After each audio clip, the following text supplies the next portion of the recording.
وفد نجیب کی خوب خاطر ہو رہی تھی، لیکن صحابہ کرام نے محسوس کیا کہ انہیں واپس جانے کی بڑی بے چینی ہے. تو صحابہ نے پوچھا کہ آپ یہاں سے جانے کے لیے کیوں پریشان ہیں؟ انہوں نے کہا ہمارے دل میں جوش ہے کہ جو کچھ ہم نے آپ صلی اللہ علیہ وسلم کے دیدار سے فائدے حاصل کیے اور جو گفتار سے ہمیں فیض پہنچا اور جو برکتیں اور فائدے ہمیں ملے ہیں، ہم اس کی اطلاع جلد سے جلد جا کے اپنی قوم کو دیں. آپ صلی اللہ علیہ وسلم نے ان کو تحائف دیے اور محبت سے رخصت کرتے ہوئے پوچھا کہ کیا تم میں سے کوئی اور بھی باقی رہ گیا؟ اور ایک اور روایت میں آتا ہے کہ آپ صلی اللہ علیہ وسلم ان کا دل بہلاتے تھے، ان سے پوچھتے تھے اچھا تمہارے گھر میں کون کون ہے، تاکہ وہ اپنے گھر والوں کی باتیں کریں اور ان کا دل خوش ہو. تو پھر ان سے جاتے ہوئے پوچھا کہ کوئی اور تم لوگوں میں سے باقی تو نہیں رہ گیا؟ انہوں نے کہا ہاں اللہ کے رسول، ہمارے ساتھ ایک نوجوان لڑکا بھی ہے جسے ہم نے اپنے مال و اسباب کے پاس چھوڑا ہوا ہے، یعنی ذرا باہر کر کے جو ہمارا سامان ہے اس کے پاس ہے وہ حفاظت کے لیے. آپ نے فرمایا اسے بھی بھیج دینا. وہ حاضر ہوا نوجوان تو آپ صلی اللہ علیہ وسلم کو کہنے لگا کہ اللہ کے رسول صلی اللہ علیہ وسلم، آپ نے میری قوم پہ بہت لطف اور رحمت کی ہے، مجھے بھی کچھ عطا کیجیے. آپ نے فرمایا تمہیں کیا چاہیے؟ وہ نوجوان کہتا ہے کہ میرا مدعا اپنی قوم کے مدعا سے الگ ہے، یعنی میرے دل میں کوئی اور ہی خواہش ہے. کہنے لگا اگرچہ میں جانتا ہوں کہ وہ لوگ یہاں اسلام کی محبت سے آئے اور صدقات کا مال بھی لائے، لیکن میرا مدعا ان سے مختلف ہے. آپ نے پوچھا تم کیا چاہتے ہو؟ کہنے لگا میں اپنے گھر سے صرف اس لیے آیا تھا کہ آپ میرے لیے دعا فرمائیں، اللہ مجھے بخش دے، مجھ پہ رحم کرے اور میرے دل کو غنی کر دے. نبی صلی اللہ علیہ وسلم نے اس کے حق میں یہی دعا کی. اور 10 ہجری کو جب آپ صلی اللہ علیہ وسلم نے آخری حج کیا تو اس قبیلے کے لوگ بھی حج میں آئے، آپ سے ملے. آپ نے پوچھا اس نوجوان کی کیا خبر ہے؟ لوگوں نے کہا اللہ کے رسول صلی اللہ علیہ وسلم اس جیسا انسان تو کبھی دیکھنے میں ہی نہیں آیا، اس جیسا قانے تو کوئی سنا ہی نہیں گیا. اگر دنیا بھر کی دولت اس کے سامنے تقسیم ہو رہی ہو تو وہ نظر بھی اٹھا کے نہیں دیکھتا. یعنی اتنی قناعت اور اتنا غنا اس کے دل میں آ گیا. نوجوان ہے. سوچنے کی بات ہے ہماری یوتھ مٹیریل کے شوق میں کیا کچھ کر رہی ہے، کتنا ڈفرنس ہے ہماری اور ان کی تھنکنگ میں. نوجوان ہے، ابھی آگے زندگی پڑی ہوئی ہے. انہیں ایک قبیلہ آیا وفد ازرا. آپ نے ان سے پوچھا تم کون ہو؟ انہوں نے کہا ہم بنی ازرا ہیں اور قصی کی ماں کی طرف سے ان کے بھائی ہیں، اور ہم نے ہی قصی کو ترقی دلائی تھی اور خزاع اور بنی بکر کو مکہ سے نکالا تھا، یعنی ہم نے قصی کی مدد کی تھی اس زمانے میں، اس لیے ہم کو آپ سے قرابت بھی ہے اور نسب بھی ہے. آپ صلی اللہ علیہ وسلم نے ان کو مرحبا کہا، بہت خوشی سے ان کو ویلکم کیا کہ میرے آباء و اجداد کی تم لوگوں نے مدد کی تھی. آپ صلی اللہ علیہ وسلم لوگوں کے احسانات کو مانتے تھے اور ان کی قدر کیا کرتے تھے. پھر آپ نے ان کو بشارت سنائی کہ عنقریب شام فتح ہو جائے گا، ہرقل ان کے علاقے سے بھاگ جائے گا. پھر آپ صلی اللہ علیہ وسلم نے انہیں حکم دیا کہ کاہنوں سے جا کے سوال نہ کیا کرو، اور جو قربانیاں دیا کرتے تھے آئندہ وہ قربانیاں نہ دو، یعنی بتوں کے نام پہ، بلکہ اب تو صرف عید الاضحیٰ کی قربانی رہ گئی ہے. یہ لوگ کچھ دن مدینہ منورہ میں رہے، پھر آپ صلی اللہ علیہ وسلم نے ان کو انعام وغیرہ دے کے وہاں سے رخصت کیا. اسی طرح ایک وفد تھا مخارب کا. حضرت بلال رضی اللہ تعالیٰ عنہ ان کی مہمانی کرتے تھے، صبح و شام ان کے لیے کھانا لاتے تھے. اور ایک دن آپ صلی اللہ علیہ وسلم نے اس وفد کو ظہر سے لے کے عصر تک کا پورا وقت دیا. ان میں سے ایک شخص کو آپ صلی اللہ علیہ وسلم نے غور سے دیکھنا شروع کر دیا کہ آپ صلی اللہ علیہ وسلم کی میموری تو زبردست تھی.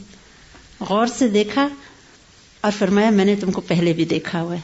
وہ کہنے لگے اللہ کی قسم آپ نے واقعی مجھے پہلے دیکھا ہوا ہے، اور آپ نے مجھ سے بات بھی کی تھی، اور میں نے بدترین کلام سے آپ کو جواب دیا تھا اور بہت بری طرح آپ کے کلام کو رد کیا تھا.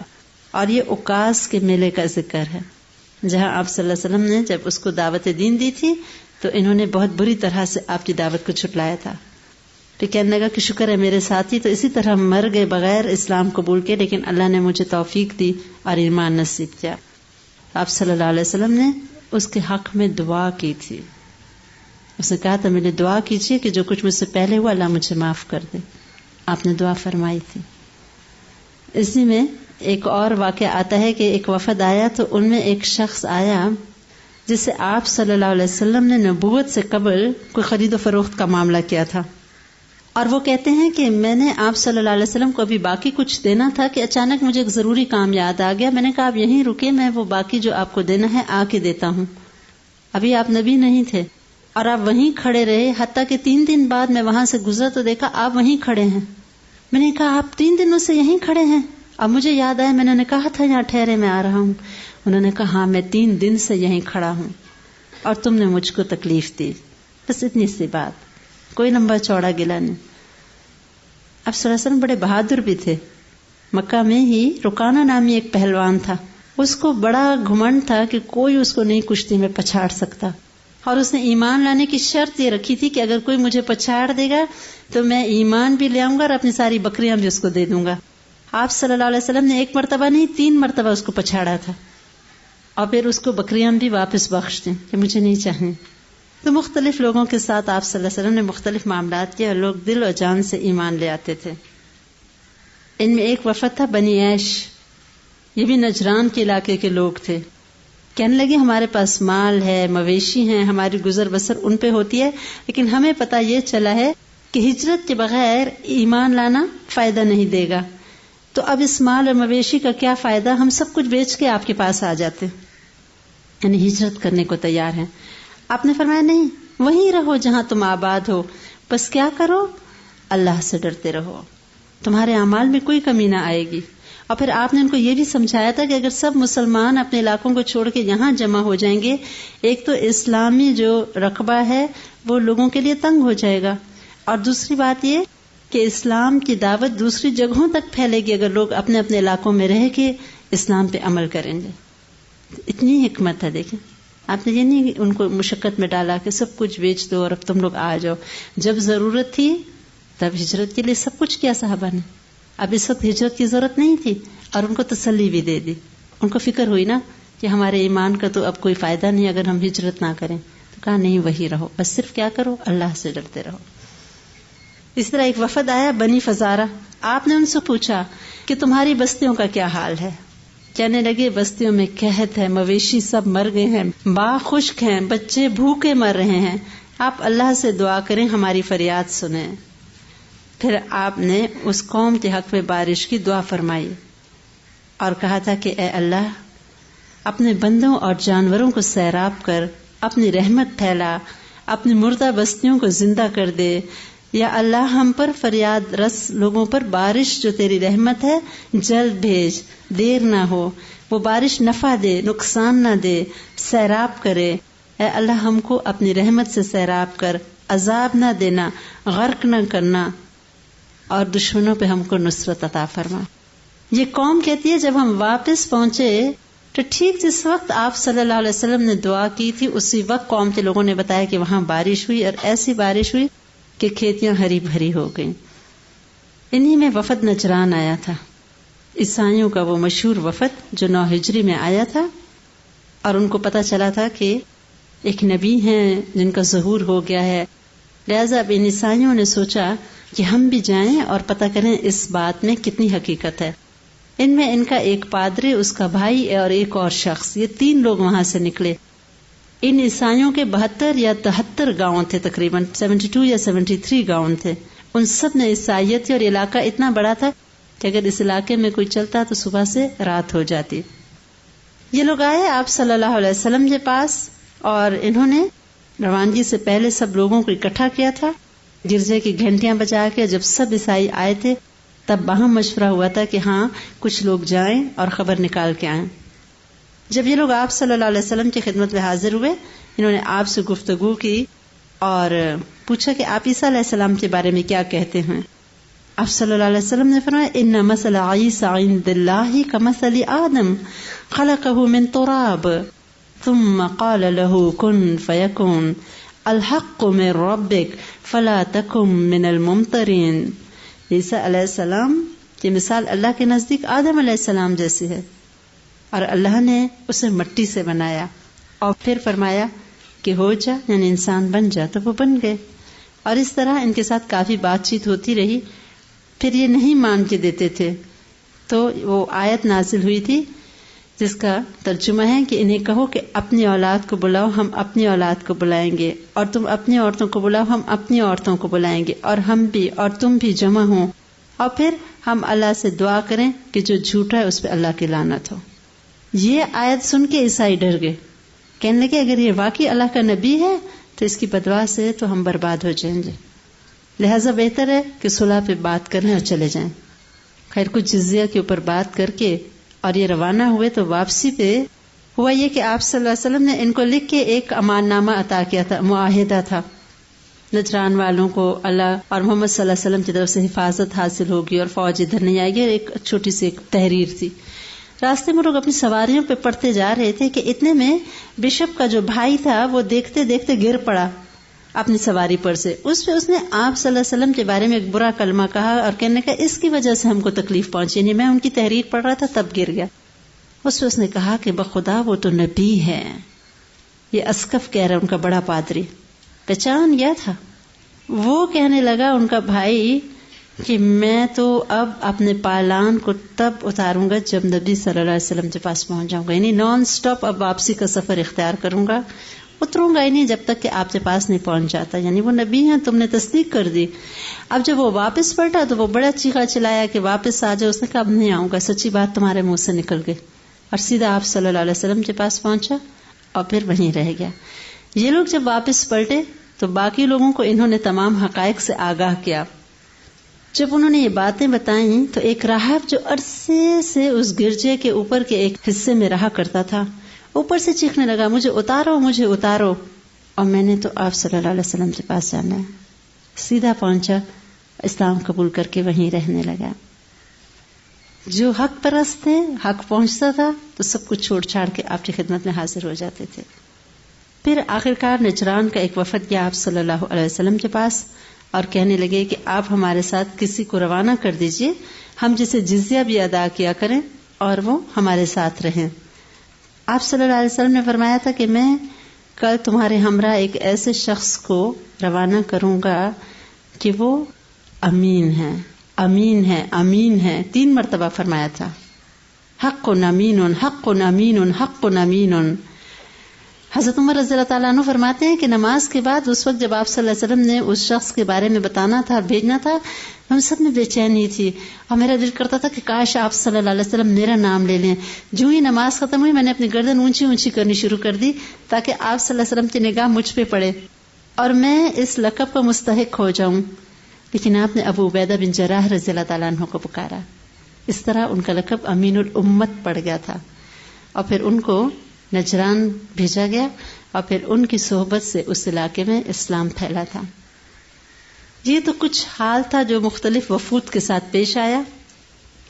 اس کے علاوہ کچھ بڑے امیر اور بڑے بااثر لوگوں نے بھی اسلام قبول کیا تھا، اور انہی میں سے قسطنطنیہ میں ایک گورنر تھے، ان کا نام فردہ بن عمر تھا۔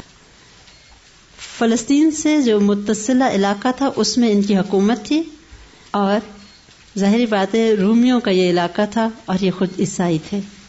آپ صلی اللہ علیہ وسلم نے جب اس کو نامہ مبارک بھیجا، اسلام قبول کرنے کی دعوت دی، تو اس نے اسلام بھی قبول کر لیا، اور آپ صلی اللہ علیہ وسلم کے لیے ایک سفید رنگ کا انتہائی قیمتی خچر تحفے کے طور پہ بھیجا۔ بادشاہ قسطنطنیہ کو جب اس کے ایمان لانے کا علم ہوا تو بادشاہ نے بہت دھمکایا، اس کو بڑی دھمکی دی کہ تمہیں ہٹا دیں گے، معزول کر دیں گے، اسلام چھوڑ دو، لیکن انہوں نے کہا کہ مجھے کچھ نہیں چاہیے، میں اپنا دین نہیں چھوڑوں گا۔ آخرکار بادشاہ نے ان کو قید کر لیا، پھر بھی وہ نہ مانے تو ان کی پھانسی کا فیصلہ سنا دیا۔ انہوں نے پھانسی قبول کر لی، اسلام سے نہیں ہٹے، اور آخر وقت تک کہتے تھے میں نے اپنے رب کے حوالے اپنے آپ کو کر دیا، اسلام بھی لے آیا اور اللہ کی خاطر یہ موت قبول ہے، نہ دولت کی پرواہ کی، نہ اپنے سٹیٹس کی پرواہ کی، نہ ہی کسی پریشر کو قبول کیا، ثابت قدمی سے جمے رہے۔ یہ کچھ وفود اور کچھ لوگوں کے حالات تھے جن کے بارے میں پڑھ کے ہمارے ایمان میں اضافہ ہوتا ہے، اور ایسا ہی ہمارے دل میں ایمان ہونا چاہیے کہ دنیا کی کوئی تکلیف، کوئی پریشر اور کوئی مخالفت ہمارے قدموں کو متزلزل نہ کر سکے۔ یہ تھا عام الوفود، مختلف جو ڈیلیگیشنز آپ کے پاس آئے اور ان کے ساتھ جو مختلف معاملات ہوئے. اب واقعہ معراج اور اسراء کو تھوڑا سا دیکھ لیں، کیونکہ جہاں آپ صلی اللہ علیہ وسلم کے مقام، مرتبے اور آپ کی قدر دل میں آتی ہے، وہاں یہ واقعہ اتنا اہم ہے. یہ وہ واقعہ ہے معراج کا جو سوائے آپ صلی اللہ علیہ وسلم کے اور کسی کو نصیب نہیں ہوا. آپ صلی اللہ علیہ وسلم کو جسم اور روح سمیت براق پہ سوار کر کے جبریل علیہ السلام مسجد حرام سے بیت المقدس لے گئے. آپ صلی اللہ علیہ وسلم نے بیت المقدس میں انبیاء علیہ السلام کی امامت کی، اور یہ ایک سائن تھا کہ آپ کی شریعت ہی اب فائنل شریعت ہے اور یہی مکمل دین ہے. اس کے بعد براق پہ آپ کو آسمان دنیا تک لے جایا گیا. جبریل علیہ السلام ساتھ ہیں. اور براق کا لفظ بہت اہم ہے. براق کا روٹ ورڈ برق ہے، اور برق آپ جانتے ہیں بجلی کو کہتے ہیں، اور کہتے ہیں کہ شاید سپیڈ آف لائٹ پہ آپ صلی اللہ علیہ وسلم نے ٹریول کیا ہوگا. اور اگر آپ کو اس دنیا کے ٹائمنگز اور اس سسٹم سے نکلنا ہو تو لائٹ کی سپیڈ پہ اگر نکلا جائے تو پھر یہاں کا فریکشن آف اے سیکنڈ اور دوسری دنیا کے شاید ہزاروں سال گزر جاتے ہوں گے. یعنی لائٹ کی سپیڈ پہ 1,24,000 مائلز پر سیکنڈ انسان جاتا ہے. تو یہاں کا تو ایک سیکنڈ ہے اور ڈسٹنس طے ہو گیا 1,24,000 مائلز. اور ایک دوسرے سسٹم میں انسان ٹائم میں چلا جاتا ہے جس کا ٹائم یہاں کے ٹائم سے بہت ڈفرینٹ ہے، اور اس کے بارے میں کئی آیات اور احادیث سے بھی ہمیں علم ہوتا ہے. اس سے بظاہر دنیا کا تو بہت تھوڑا وقت گزرا تھا، لیکن وہاں آپ نے ایک پوری کائنات کا مشاہدہ کیا. آسمان دنیا پہ آپ پہنچے، جبریل علیہ السلام نے دروازہ کھلوایا. آپ صلی اللہ علیہ وسلم کے لیے دروازہ کھولا گیا. آپ نے وہاں انسانوں کے باپ آدم علیہ السلام کو دیکھا اور انہیں سلام کیا. انہوں نے آپ کو مرحبا کہا، سلام کا جواب دیا، آپ کی نبوت کا اقرار کیا. اللہ تعالیٰ نے آپ صلی اللہ علیہ وسلم کو ان کے دائیں اور بائیں جانب کچھ روحیں دکھائیں. دائیں جانب کی روحیں نیک بخت تھیں اور بائیں جانب کی بدبخت. یعنی اولاد آدم دکھائی گئی آپ صلی اللہ علیہ وسلم کو، اور بتایا گیا کہ انہی کی اولاد میں سے کچھ لوگ تو خوش نصیب ہیں اپنے اعمال کی وجہ سے، اور کچھ بد نصیب ہیں جو بائیں ہاتھ پہ ہیں. پھر آپ کو دوسرے آسمان پہ لے جایا گیا، وہاں کا دروازہ کھلوایا گیا. وہاں آپ کی ملاقات یحییٰ علیہ السلام اور عیسیٰ علیہ السلام سے ہوئی. دونوں سے ملاقات ہوئی، سلام اور سلام کا جواب ملا، اور آپ کو مبارکباد دی. انہوں نے آپ کی نبوت کا اقرار کیا. تیسرے آسمان پہ آپ پہنچے، وہاں پہ یوسف علیہ السلام کو دیکھا، سلام کیا، انہوں نے جواب دیا، مبارکباد دی، آپ کی نبوت کا اقرار کیا. اور آپ صلی اللہ علیہ وسلم نے فرمایا تھا کہ یوسف علیہ السلام کو حسن میں سے ایک حصہ دیا گیا، یعنی بڑے حسین تھے. اور حضرت عائشہ رضی اللہ تعالیٰ عنہ فرماتی تھی کہ زلیخا کو برا بھلا کہنے والیاں اگر میرے یوسف کو دیکھتی تو انگلیوں کی بجائے اپنے دل کو کاٹ دیتی. یعنی ان کا مطلب تھا کہ آپ صلی اللہ علیہ وسلم کو حسن تو یوسف علیہ السلام سے بھی بڑھ کے تھا. تیسرے آسمان پہ تشریف لے گئے، وہاں آپ کی ملاقات ادریس علیہ السلام سے ہوئی. سلام کیا، جواب ملا، انہوں نے مرحبا کہا، آپ کی نبوت کا اقرار کیا. پانچویں آسمان پہ ہارون علیہ السلام کو دیکھا، سلام کیا، انہوں نے جواب دیا، مبارکباد دی، اقرار نبوت کیا. چھٹے آسمان پہ آپ صلی اللہ علیہ وسلم کو لے جایا گیا، اور وہاں آپ کی ملاقات موسیٰ علیہ السلام سے ہوئی. انہوں نے مرحبا کہا، اقرار نبوت کیا. البتہ جب آپ صلی اللہ علیہ وسلم وہاں سے آگے بڑھے تو موسیٰ علیہ السلام رونے لگے. ان سے کہا گیا آپ کیوں روتے ہیں؟ انہوں نے کہا میں اس لیے رو رہا ہوں کہ ایک نوجوان جو میرے بعد مبعوث کیا گیا، اس کی امت کے لوگ میری امت کے لوگوں سے زیادہ تعداد میں جنت میں داخل ہوں گے. اس کے بعد آپ صلی اللہ علیہ وسلم کو 7ویں آسمان پہ لے جایا گیا، اور وہاں آپ کی ملاقات ابراہیم علیہ السلام سے ہوئی. اور ایک روایت میں آتا ہے کہ ابراہیم علیہ السلام بیت المعمور سے ٹیک لگائے بیٹھے تھے. بیت المعمور ایک گھر ہے جو 7ویں آسمان پہ ہے، اور ایک اور روایت میں آتا ہے کہ روزانہ 70,000 فرشتے اس کا طواف کرتے ہیں، اور جس فرشتے کی ایک مرتبہ باری آ جاتی ہے دوبارہ اس کے طواف کی نوبت نہیں آتی. یعنی اتنے فرشتوں کی فورس ہے اللہ تعالیٰ کی. اور اسی طرح ایک اور روایت میں ہے کہ عرش چرچراتا ہے اور اس کا حق ہے کہ چرچرائے، کیونکہ ایک بالشت بھر جگہ بھی وہاں ایسی نہیں جہاں کوئی نہ کوئی فرشتہ سجدے میں نہ پڑا ہوا ہو. اللہ تعالیٰ کو ہماری عبادت کی تو کوئی ضرورت نہیں، اتنی بڑی مخلوق اس کی عبادت کر رہی ہے. کوئی مسلسل فرشتے رکوع کی حالت میں ہے، کوئی سجدے کی حالت میں ہے، کوئی رکوع کر رہے ہیں، کوئی سجود کر رہے ہیں، کوئی طواف کر رہے ہیں. آپ صلی اللہ علیہ وسلم کے سب نظارے دکھائے جا رہے ہیں. اس کے بعد آپ کو سدرۃ المنتہا تک لے جایا گیا، ایک آخری حد ہے. اس کے بعد آپ صلی اللہ علیہ وسلم اللہ تعالیٰ کے حضور پہنچے، سلام ہوا، پوچھا گیا کیا لائے ہو. آپ صلی اللہ علیہ وسلم نے فرمایا تھا التحیات للہ والصلوات والطیبات. جواب ملا السلام علیک ایھا النبی. اور آپ صلی اللہ علیہ وسلم نے وہاں پہ بھی اپنے نیک لوگوں کو یاد رکھا. انہوں نے کہا تھا السلام علینا وعلی عباد اللہ الصالحین. نیک بندوں پر بھی سلام دیا اپنے ساتھ ساتھ. نیک بندوں کو اپنی انسانیت کے معراج کے موقع پہ یاد رکھا. یہاں پہ آپ صلی اللہ علیہ وسلم کو 2 ڈرنکس پیش کی گئی تھیں معراج کے موقع پہ، شراب اور دودھ. آپ صلی اللہ علیہ وسلم نے دودھ کو پسند کیا تھا. مختلف واقعات ہیں معراج کے، اور یہ ایک طویل ایک سفر تھا. بہرحال جس کا ایک خلاصہ آپ کو دے رہے ہوں. اور یہاں پہ آپ کو تحفہ ملا تھا 5 نمازوں کا. شروع میں 50 نمازوں کا تحفہ ملا تھا. آپ صلی اللہ علیہ وسلم یہ تحفہ لے کے واپس پلٹے تو کہا جاتا ہے کہ موسیٰ علیہ السلام نے کہا تھا کہ آپ کو کس چیز کا حکم دیا گیا؟ آپ نے فرمایا تھا 50 نمازوں کا. انہوں نے کہا تھا آپ کی امت اس کی طاقت نہیں رکھتی، اپنے پروردگار کے پاس واپس جائیے اور اپنی امت کے لیے تخفیف کا سوال کیجیے.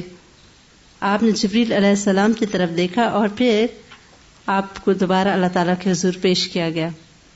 10 نمازیں کم ہوئیں، پھر پلٹے، پھر موسیٰ علیہ السلام نے کہا کہ نہیں، تخفیف کرائیے، آپ کی امت اتنا نہیں کر سکے گی.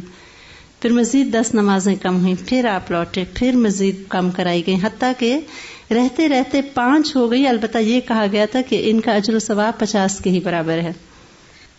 اس کے بعد آپ کو جنت اور جہنم بھی دکھائی گئی. آپ صلی اللہ علیہ وسلم نے جبریل علیہ السلام کو ان کی اصلی شکل میں بھی دیکھا تھا. ایک مرتبہ زمین پہ دیکھا تھا اور ایک مرتبہ سدرۃ المنتہا کے پاس دیکھا تھا. کچھ لوگوں کو دیکھا گیا، ان کی سزائیں ایسی شدید تھیں کہ روح کانپ اٹھتی ہے. آپ نے مالک کو دیکھا جو جہنم کا داروغہ تھا. وہ ہنستا ہی نہیں تھا اور نہ اس کے چہرے پہ خوشی اور بشاشت تھی. کس طرح ہنس سکتا ہے وہ جو ہر وقت ایک عذاب دیکھ رہا ہے. آپ نے ان کو دیکھا جو یتیموں کا مال کھاتے ہیں ظلم کے ساتھ. ان کے ہونٹ اونٹ کے ہونٹوں کی طرح تھے اور وہ اپنے منہ میں پتھر کے ٹکڑوں جیسے انگارے ٹھونس رہے تھے جو ان کے دوسرے آنتوں کے ذریعے سے باہر نکل رہے تھے. آپ نے سود خوروں کو دیکھا. ان کے پیٹ اتنے بڑے بڑے تھے کہ اپنی جگہ سے ادھر نہیں ہو سکتے تھے، اور جب آل فرعون کو آگ پہ پیش کرنے کے لیے لایا جاتا تو ان کے پاس سے گزرتے وقت انہیں رونتے ہوئے جاتے تھے. آپ نے زنا کرنے والوں کو دیکھا. ان کے سامنے تازہ اور اچھا گوشت ہوتا تھا، لیکن وہ اس کے پہلو میں پڑا ہوا سڑا ہوا اور چھچڑے جیسا جو گوشت تھا وہ کھاتے تھے، کیونکہ دنیا میں انہوں نے اپنے حق حلال کی بیوی کے ساتھ اپنی ضرورت پوری کرنے کی بجائے بدکاری کو پسند کیا تھا. آپ نے ان عورتوں کو بھی دیکھا جو اپنے شوہروں پر دوسروں کی اولاد کو داخل کرتی ہیں، یعنی حاملہ تو کسی اور سے ہوئی ہوتی ہیں، شوہر کی لا علمی سے اسے کہتی ہیں بچہ تمہارا ہے. ان کے سینوں میں بڑے بڑے ٹیڑے کانٹے چبھے ہوئے تھے اور انہیں آسمان اور زمین کے درمیان لٹکایا ہوا تھا.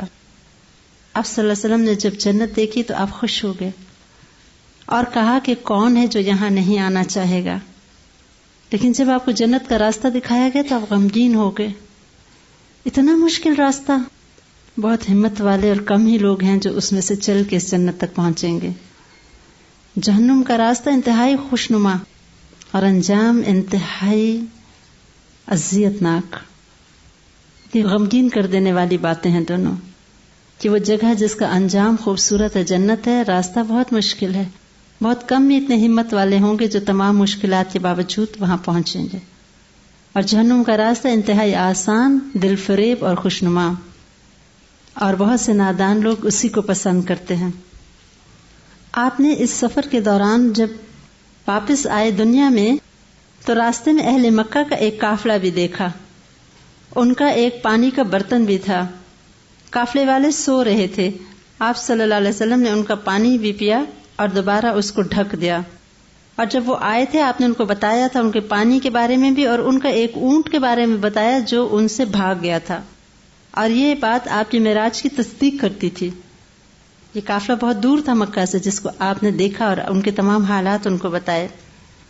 آپ صلی اللہ علیہ وسلم نے بڑی بڑی نشانیاں اس رات دیکھی، لیکن ان تمام نشانیوں کے باوجود قوم نے آپ کو جھٹلا دیا تھا۔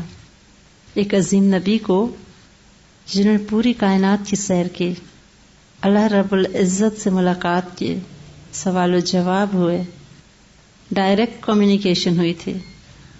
موسیٰ علیہ السلام تو صرف طور سے کمیونیکیٹ کرتے تھے، اگرچہ کسی کا درجہ کسی سے بڑھانا مقصود نہیں، لیکن صرف اس بلندی کو محسوس کرنے کی کوشش کر رہے ہیں ہم جس پہ آپ صلی اللہ علیہ وسلم پہنچے۔ یہ واقعہ معراج ہے جو راتوں رات یہ سفر آپ نے کیا، اور فریکشن آف سیکنڈز میں یہ سفر طے ہو گیا تھا۔ سبحانک اللہم و بحمدک نشہد ان لا الہ الا انت نستغفرک و نتوب الیک۔